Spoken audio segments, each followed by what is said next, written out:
एक महत्वाची बातमी समोर येते। शिवसेनेचे नेते रवींद्र धंगेकर यांना जामीन मंजूर करण्यात आलाय। एका बांधकाम व्यावसायिकाच्या आत्महत्या प्रकरणी खरं तर एक गुन्हा त्यांच्या विरोधात दाखल करण्यात आला होता, मात्र आता या प्रकरणात त्यांना जामीन मंजूर झाला। सविस्तर माहिती जाणून घेऊयात। आपले प्रतिनिधी चंद्रशेखर भांगे आपल्यासोबत जोडले जात आहेत। चंद्रशेखरजी, धंगेकरांना आता जामीन मंजूर झालाय।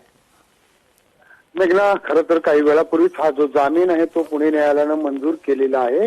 गुलटिकडे इथं राहणाऱ्या एका बांधकाम व्यावसायिकानं आत्महत्या केली होती आणि या आत्महत्येमध्ये आमदार जे आहेत माजी आमदार रवींद्र धंगेकर यांच्यासह त्यांच्या पत्नी आणि त्यांच्या कन्स्ट्रक्शन मधील जे काही त्यांचे सहभागी साथीदार होते त्यांच्या सगळ्यांची नावं घेऊन या बांधकाम व्यावसायिकानं आत्महत्या केलेली होती। खलील शेख असं या बांधकाम व्यावसायिकाचं नाव होतं। खलील शेख यांचे जे पैसे आहेत या सगळ्या कन्स्ट्रक्शनच्या त्यांच्या एका वक्फ बोर्डातील जमिनी जी आहे त्यातील बांधकामामध्ये गुंतले होते आणि ते पैसे त्यांना भेटत नसल्यामुळे त्यांनी आत्महत्या केलेली होती।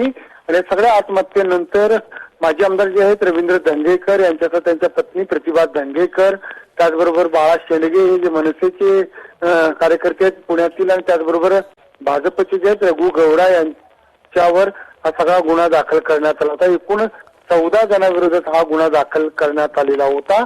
खरं तर या गुन्ह्यामध्ये अटकपूर्व जामीन मिळावा यासाठी जे ते माजी आमदार रवींद्र धंगेकरांनी न्यायालयाकडे सर्वप्रथम अर्ज दाखल केला होता। त्यावेळेस न्यायालयाने त्यांना जामीन दिलेला नव्हता। आज जिल्हा न्यायालयाने जो आहे तो त्यांना जामीन जो आहे तो दिलेला आहे। एकंदरीत रवींद्र धंगेकर हे यापूर्वी आपण पाहिलं की माजी आमदार जे आहेत ते कसब्यातून पोटनिवडणुकीमध्ये निवडून आलेले होते। त्यानंतर त्यांचा पराभव झाला।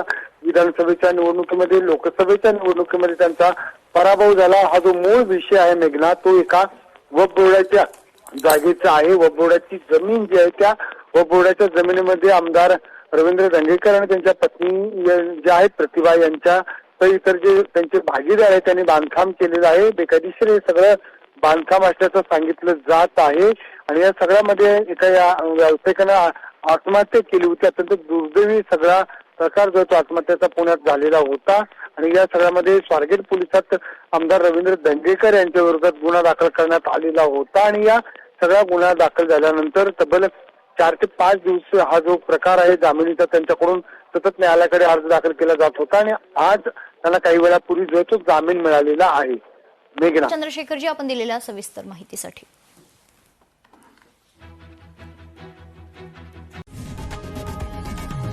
लोकशाही मराठी ऐका, पहा, जागरूक रहा।